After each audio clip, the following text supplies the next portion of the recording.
13 number भी है। अच्छा ठीक है। हेलो, एक मिनट। हाँ, आज का जो टॉपिक है pruritus, that is called general itching और हिक्का।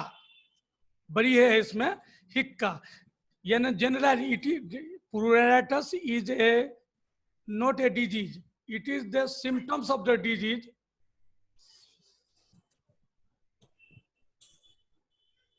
इसका पहले इंट्रोड्यूस कर देते हैं। इंट्रोडक्शन है, pruritus is one of the most common symptom of the patient with dermatologic disorder. Each receptor are unmyelinated, penicillate, brush-like nerve ending that are the found exclusively in the skin, mucous membrane and cornea. यानी एक myelin seat, neuron का क्या होता है, myelin seat होता है neuron में ना, उसी तरह ये है रिसेप्टर, उसमें अनमाइलिन सीट वही न्यूरॉन में माइलिन ब्रेन का जो है उसमें माइलिन सीट में वैसी में रिसेप्टर लगा रहता है इचिंग का, उसमें इंड में माइलिन सीट के इंड पॉइंट में लगा रहता है, इसमें रिसेप्टर रहता है इसमें। और उसका जो म्यूकस एक्सक्लूसिव जो कहाँ कहाँ रहता है, स्किन में, म्यूकस मेम्ब्रेन और कोर्निया में। उसको brush like structure nerve ending का रहता है, ब्रश लैक कैसे नर्व जैसे है तो कैसे ब्रश लैक रहता है। Although pruritus is usually caused by primary skin disease with resultant rash or lesion, it may occur without a rash or lesion. यानी कभी कभी तुमको रैश नजर भी आएगी या आर्टिक्रिया, कभी कभी कहीं रैश नजर नहीं है, कहीं आर्टिक्रिया नहीं, लेकिन हॉल पिटी इचिंग होता रहेगा, पूरा नोचता रहेगा, कहीं लीजन नहीं दिखाई देगा, तुमको लगता है उसकी वजह से भी परेशान रहोगे। तो जनरली ये इंट्रोडक्शन है। डिफिनेशन है, प्रूराइटस और etch is an uncomfortable sensation and emotional experience associated with an actual disturbance to the skin that provoke the desire to scratch। यानी नोचता जो है अनकंफर्टेबल, कहीं भी जो नोचता है इचिंग होता है तो उसको पता है कि जहां जहां नोचेगा वहां बढ़ता जाएगा, सोचेगा कि जहां इसकी एंटीरियर एब्डोमेन होगा तो नोचोगे, जितना इचिंग करोगे, खुजलाने की कोशिश करोगे, उतना स्प्रेड करते बढ़ते जाएगा, जो स्किन में सेंसेशन बढ़ते जाएगा। इसलिए उस पेशेंट को नोचना जल्दी नहीं चाहिए, चाहे कोशिश करेगा नोचने का, बढ़ते जाएगा। कॉज है, first number cause dry skin. Dry skin usually result from the environmental factor such as hot या cold weather with low humidity and washing और बाथिंग टू मच। जो आदमी ज्यादा नहाते रहते हैं, बार बार तो नोचेगा, तो फिर नहाने जाते हैं, या ड्राई स्किन हो जाता है ज्यादा, उसमें भी इचिंग, या ज्यादा कोल्ड होगा उसमें भी नोचेगा। यानी इन्वायरमेंटल फैक्टर से भी ड्राई स्किन कॉमन होता है, उसमें भी इचिंग कॉमन होता है। ये physiological phenomena. Skin condition and rashes, many skin condition like dermatitis. कोई भी डर्मेटाइटिस, कहीं भी इंफ्लामेशन स्किन में होगा, डर्मेटाइटिस के कारण इचिंग होगा। सोरियासिस, सोरियासिस में भी इचिंग कॉमन है। एसकेबी, स्केबियल इन्फेक्शन, उसमें भी कॉमन इचिंग होता है। Mitic bacterial and viral and fungal, इसमें दिया फंगल, यानी कहीं भी फंगल इन्फेक्शन होगा, वायरल इन्फेक्शन होगा, तो उसमें कॉमन जैसे प्रूराइटस वाल्वा, उसमें जनरल क्लैमिडिया इफेक्ट होता है, उसमें भी इचिंग होता है कॉमन। दूसरी बात पेडिकुलोसिस, जैसे हेड में जूं ज्यादा हो जाता है, वहां इन्फ्लामेशन होने के बाद भी देखेगा जूं है तो नोचेगा, इचिंग करेगा। डेंड्रफ है स्किन में, डेंड्रफ रहेगा तो नोचेगा। या इंसेक्ट बैट, इंसेक्ट कहीं काटेगा, इरिटेशन होगा। फ्लूकुलाइटिस या चिकन पॉक्स, इसमें भी इचिंग होता है। यानी स्किन से रिलेटेड जो भी है, इरोजन जहीं भी कहीं होगा वहां भी होगा, नहीं इरोजन है तो वहां भी इचिंग हो सकता है।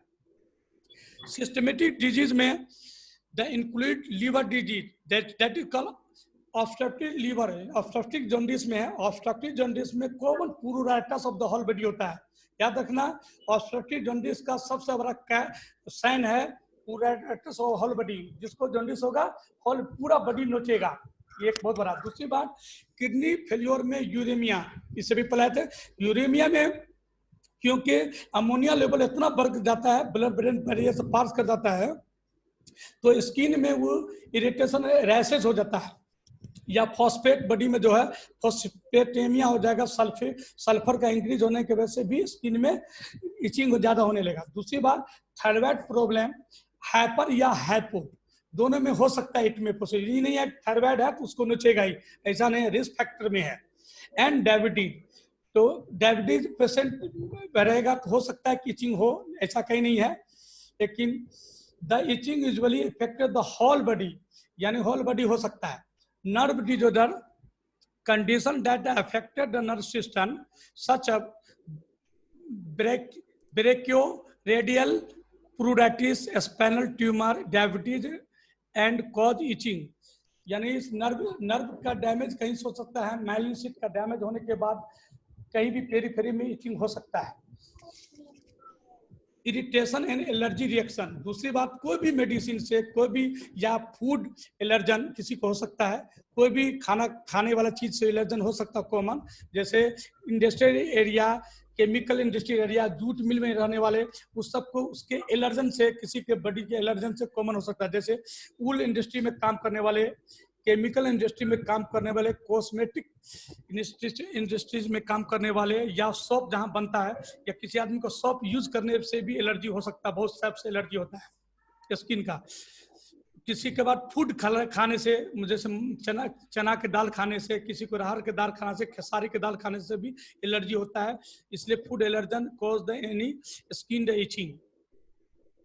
ड्रग में एनाफाइलैक्टिक रिएक्शन और हो सकता है, इसमें भी जैसे एस्पिरिन में, या कोई भी एंटीबायोटिक या हार्मोनल एंटीबायोटिक से हो सकता है इचिंग, या diclofenac non steroid stimulating hormone, किसी की मेडिसिन से, नशा ड्रग से भी हो सकता है, या मोरफिन ड्रग जो है, या ओरल कंट्रासेप्टिव, इससे ड्रग एलर्जी हो सकता है।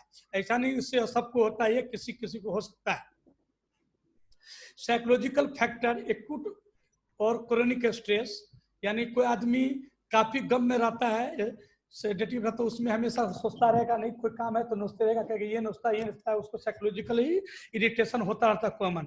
दूसरी बात, प्रेगनेंसी में, प्रेगनेंसी पीरियड में एक तो ऑब्स्ट्रक्टिव जॉन्डिस में नोचेगा, और से भी प्रेगनेंसी पीरियड में भी कॉमन बहुत आदमी को देखना, एब्डोमेन, लेडी इंटीरियर एब्डोमेन काफी नोचती रहती है, पूरा बदन कभी नोचती है, लगता है होमोरी हो गया इस तरह, इसके बीच के पूरा नोचती रहेगी, जितना नोचेगी उतना बढ़ता रहेगा, क्योंकि मासल एंटी हिस्टामिन से रिलीज होते जा रहा है, जितना उम्र नोचेगा उतना रिलीज हो जाता है। कॉमन प्रेगनेंसी में भी ये होता है। क्लासिफिकेशन इसका जो है, classification based on etiology of the products, it's classified into different category.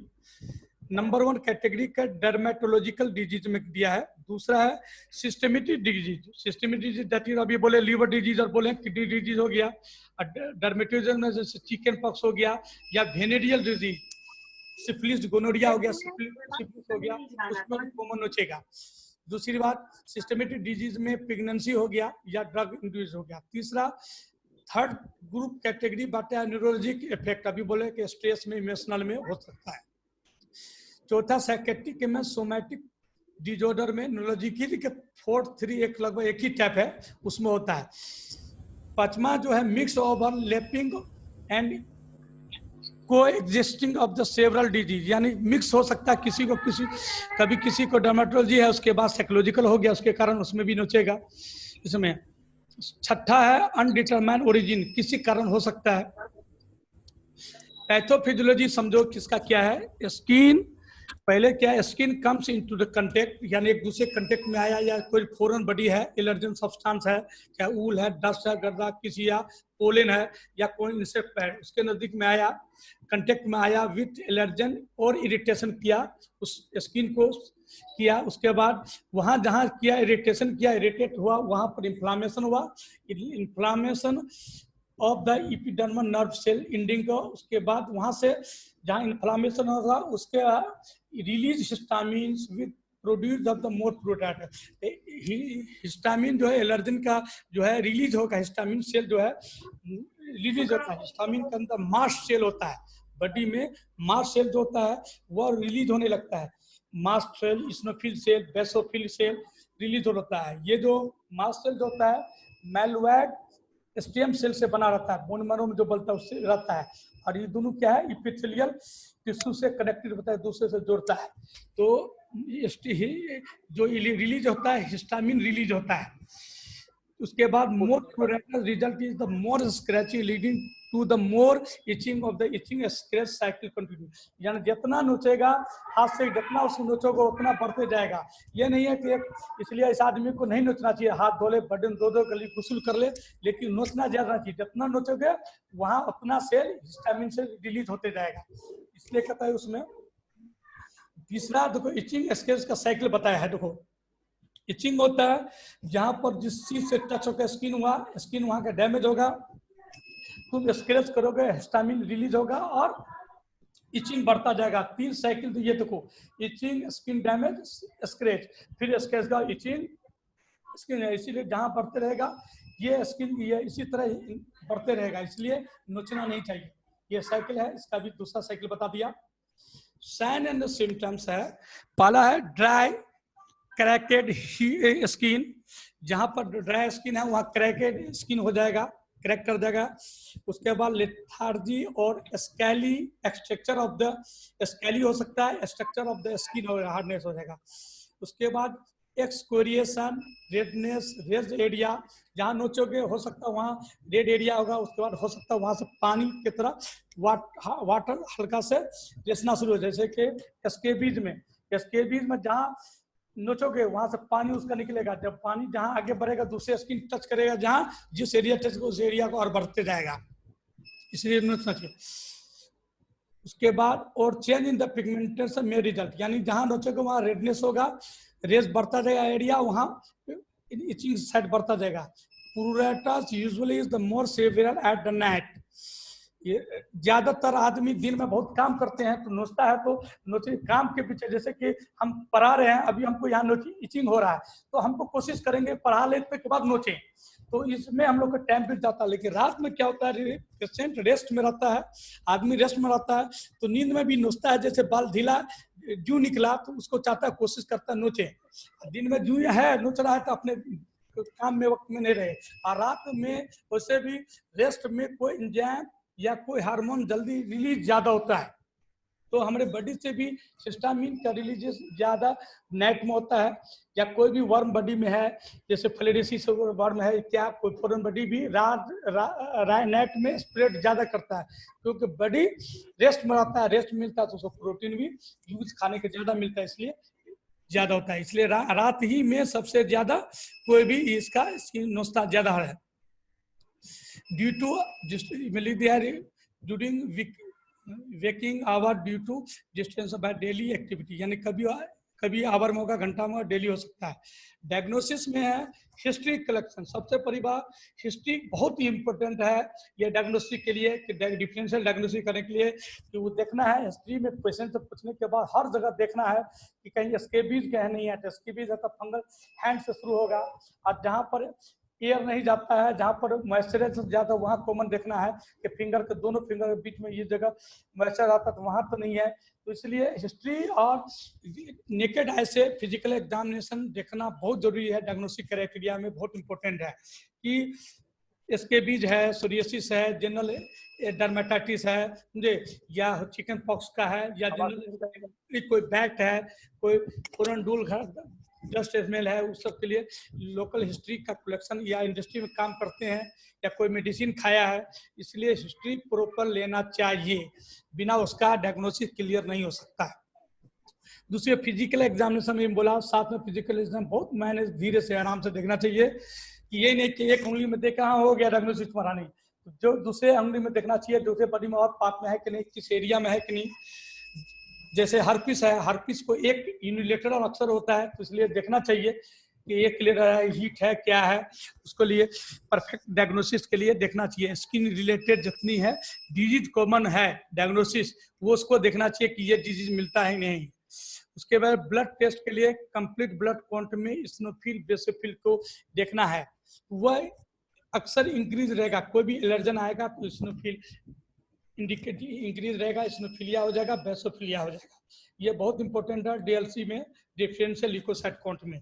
दूसरी बात लीवर फंक्शन टेस्ट में कराना है, कि अगर जॉन्डिस है सीरम बिलिरुबिन में ऑब्स्ट्रक्टिव देखना है कि टोटल में डायरेक्ट ज्यादा है या इनडायरेक्ट, दैट इज यार कंजुगेटिव बिलीरुबिन ज्यादा है या अनकंजुगेटिव बिलीरुबिन है।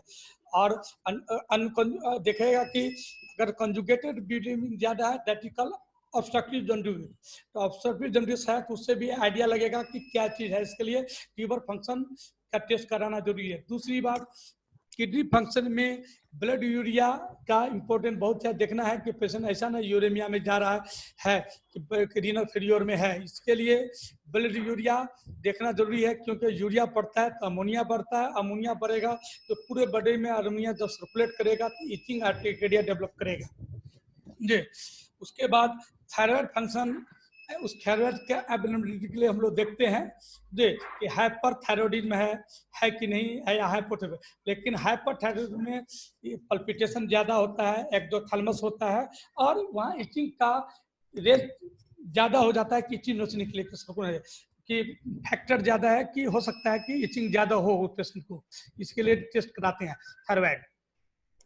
मैनेजमेंट में है सर भाई भी पूरा बताएंगे। मैनेजमेंट हल्का हम बता देते हैं, फिर सर बता देते हैं कि मैनेजमेंट का सबसे असूल इलाज जो ज्यादा है वो सर बता देंगे। सर थोड़ा असूल इलाज आप बता दीजिए, उसके बाद फिर हम कुछ बता देंगे। बता रहे हैं, हाँ हाँ सुनिए बता रहे हैं आप उनको। सबसे पहले बात की प्रोडाइटिस के बारे में तो सब बता दिया। अब आप समझ लीजिए कि ये पेशेंट को जो दवा चलेगी, मुसफियात यूनानी दवा चलेगी, उसको समझ लीजिए।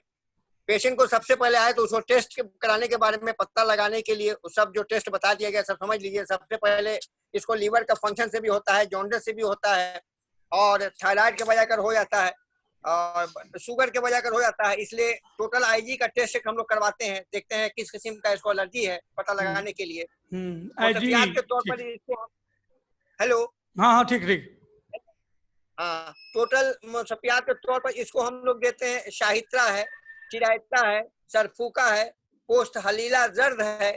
हर एक 6 ग्राम तमाम दवाओं को रात को लेके इसको अर्क शाहित्रा 250 मीटर में इसको भिगा के छोड़ दें, और सुबह में क्या क्या बता, शाहित्रा चिरायता और सर धीरे से बता दीजिए, लिखा दीजिए, बच्चा को लिखा दीजिए तो सर लिखा दीजिए सर इसको।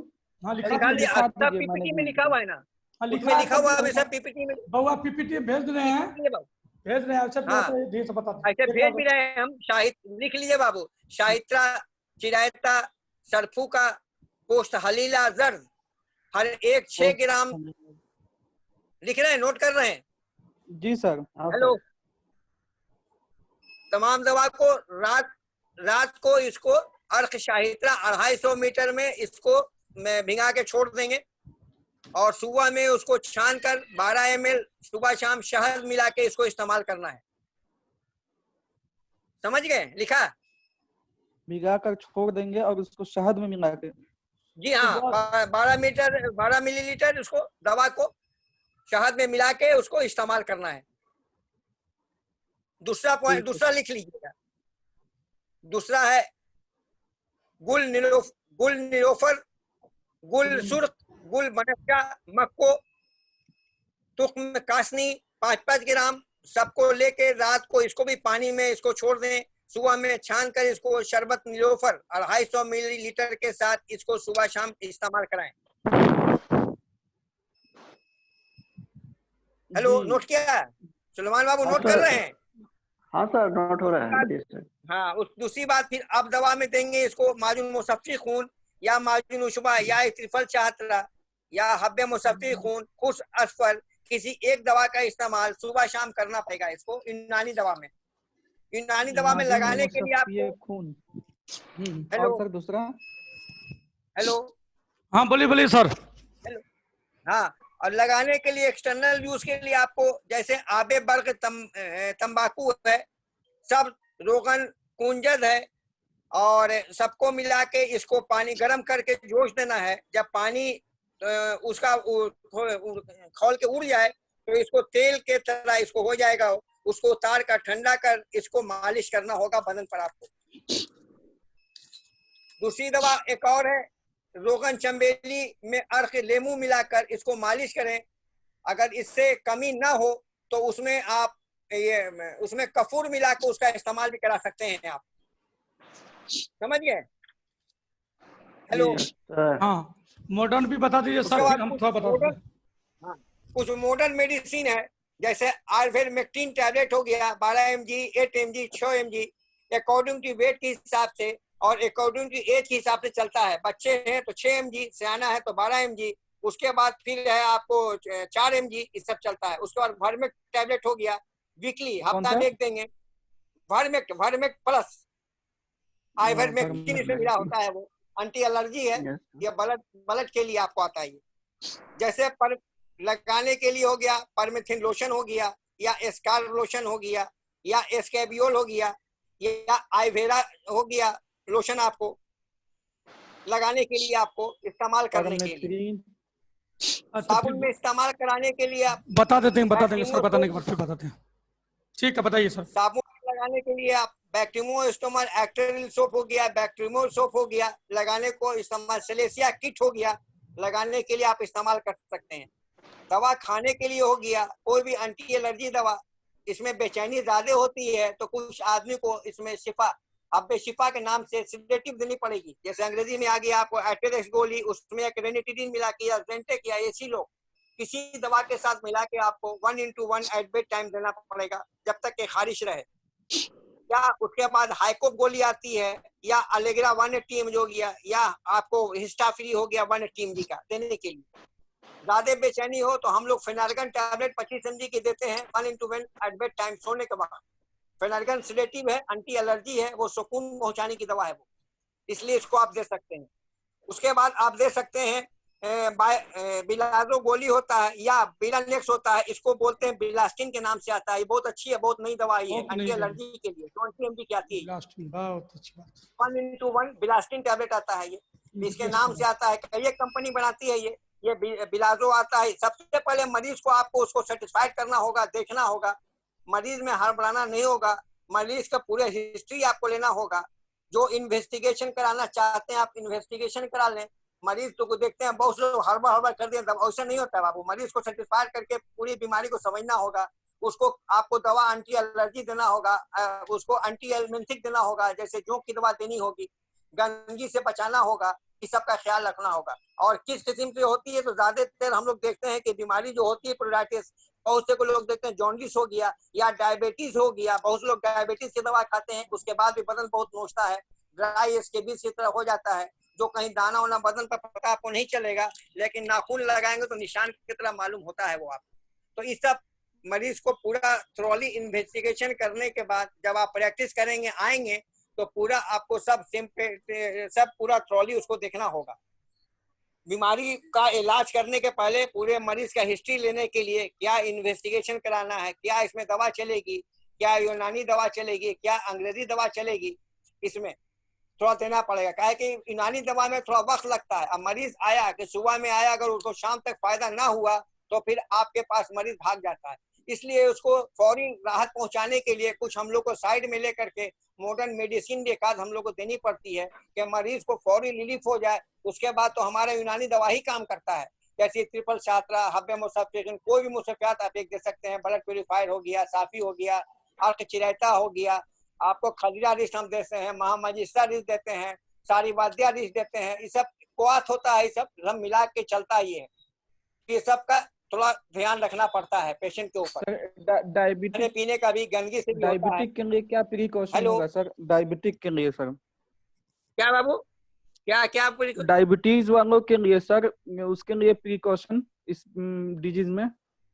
उसके लिए प्रिकॉशन के पहले डायबिटीज का जैसे दवा चल रहा है तो डॉक्टर के इलाज में चाहे कोई दवा उसको डायबिटीज चला रहे हैं, चाहे इंसुलिन ले रहे हैं, चाहे कोई दवा उसको उसका परसेंटेज घटाना पड़ेगा, दवा को कम करना पड़ेगा। बहुत से को दवा सूट नहीं करती है, चाहे डायबिटीज, बहुत से केस आपको डायबिटीज वाली मिलेगी, बहुत से जॉन्डिस वाली मिलेगी, चाहे बहुत से प्रेगनेंसी वाले मिलता है, उसको भी बहुत से ईचिंग होती है, तो बहुत सेफ दवा लेके चलनी पड़ती है। जैसे फोरिस्टल टैबलेट हो गया, बहुत सेफ दवा हुआ आपकी, उसको दे सकते हैं। बाकी कोई एंटी एलर्जी आप नहीं दे सकते हैं प्रेगनेंसी वाले लोग को। दवा हम लोग अवॉइड करते हैं, ज्यादा दवा बहुत से लोग आती है, दवा वो दवा बहुत दवा हार्मफुल हो जाती है, इसलिए दवा बहुत सोच समझ के कौन साइड इफेक्ट है, कौन क्या है, पूरी हिस्ट्री लेने के बाद दवा उसकी दी जाती है। सब पेशेंट को जब देखेंगे, थ्रोली देखेंगे, पेशेंट आएगा, जब फील्ड में आएंगे सब करेंगे, अभी इंशाल्लाह ताला तो सब पूरा पता चलेगा आप लोग को। Yes sir. हम लोग तो रोज पेशेंट देख रहे हैं, समझ रहे हैं पूरे। अभी बताया गया तो पूरी बात को आपने फॉलो किया, सब समझा आपने? Yes sir.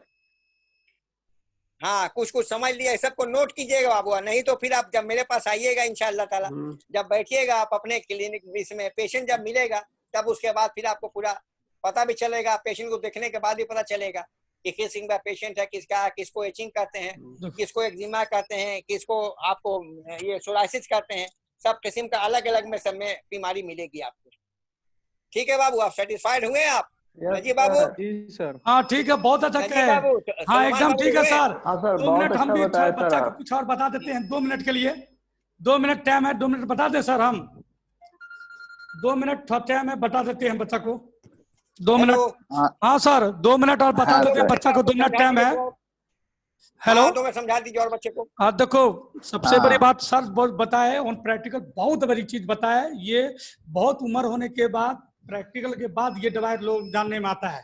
ठीक है, लोग थ्योरी तो पढ़ लेते हैं लेकिन प्रैक्टिकल सब चीज, सब मेडिसिन नहीं हो पाता है। जैसे फिनार्गन, सब आदमी की हिम्मत नहीं होती है। फिनार्गन फिनोबार्बिटोन है वो देने की, एंटी सेडेटिव है, फिनोबार्बिटोन सब नहीं दे पाते। ये बहुत बड़ी क्लासिकल है। दूसरी बात सर जो बताए कि इसके साथ हाइड्रोक्सीजीन टैबलेट एटारेक्स है, 10 mg 25 mg का आता है।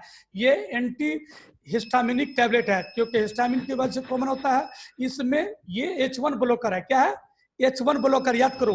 और बॉडी में H1 ब्लॉकर और H2 receptor, that is called ranitidine that के सर अभी बताए हैं जिनटेक। ये बहुत कम डॉक्टर जानते हैं कि ये दोनों साथ मिलाने के बाद H1 H2 ब्लॉकर जो साथ में मिलता है, तब उसके माइलिन सीट पर न्यूरॉन पर काम करता है, न्यूरॉन से ब्रेन में, और वहां से एक्टिवेट होकर तुम्हारा जहां इचिंग नुकता है, ये नहीं तो तुम्हारा इचिंग यहाँ हो रहा है, पेट में हो रहा तो पेट की बीमारी है, ऐसा नहीं है। ये सब इचिंग का सेंसेशन ब्रेन का है। मेडुला ओब्लांगाटा, जहां सोचता है मेडुला वहां है। तो H1 blocker, H1 H2 receptor तो एंटागोनिस्ट जब रुकता है उसके बाद मास्ट इनहिबिट होता है मास्ट सेल, इसके वजह से तुमको इचिंग रुकता है। इसलिए सर जब बताए हैं बहुत अच्छी चीज बताया है। इसको हाइड्रोक्सीजीन दैट का एटारेक्स दे पुरुगो करके नाम से आता है, 10 mg 25 mg देते हैं और जिनटेक के साथ मिलाकर देना चाहिए। बहुत बड़ी बात है, उन प्रैक्टिकल थी। दूसरा उसके एलेग्रा, जैसे बताया सर कि एलेग्रा एंटी एलर्जी है, एंटी एलर्जी है। साथ में एक चीज सर बहुत अच्छी बताया कि ivermectin, it is A anti parasitic medicine. क्या है? Common worm, hook worm, rod worm, thread worm, pin worm के वजह से आदमी को इचिंग होता है, कॉमन इचिंग होता है, तो उसमें वर्मेक्ट आइवरिन 6 mg सर बताया, 12 mg को लोग हम लोग देखते हैं। It is A anti parasitic agent है, इसको देना बहुत जरूरी है। बिना, बहुत ऐसा चीज है जिसको नहीं दोगे तो काम नहीं करेगा। इसलिए एक दूसरे को कंबाइंड सिम्टम को लेकर चलना चाहिए, इसलिए बहुत डॉक्टर नहीं ले पाते हैं। वर्मेक्ट अच्छी मेडिसिन। दूसरी बात सर अभी बताए, साथ में सेडेटिव पे बता ही दिए, और एलेग्रा जैसे एंटी एलर्जी में जैसे सेट्रिजिन, लिवोसेट्रिजिन, फेक्सोफेनाडिन, अब ब्लास्टेरो सबसे नया लेटेस्ट में सर आने आपको तस्करा किया है। ब्लास्टेरो is the good medicine for anti allergy for डिस्टैन, बहुत अच्छी मेडिसिन है। It is a use in empty stomach, तुम सिर्फ इम्पिटी स्टोमैक दे सकते हो, नॉट सेडेटिव इफेक्ट। इसका कोई सेडेटिव इफेक्ट नहीं है, दिन में ले सकते हो। सुबह उठो, फर्स्ट टाइम तुम ब्लास्टेरो लो 10 mg, तुम दिन में भी इचिंग होना बंद हो जाएगा, रात में 24। इसको 21 hour plasma lab half square है, इसका कितना है 21 आवर। इसका मतलब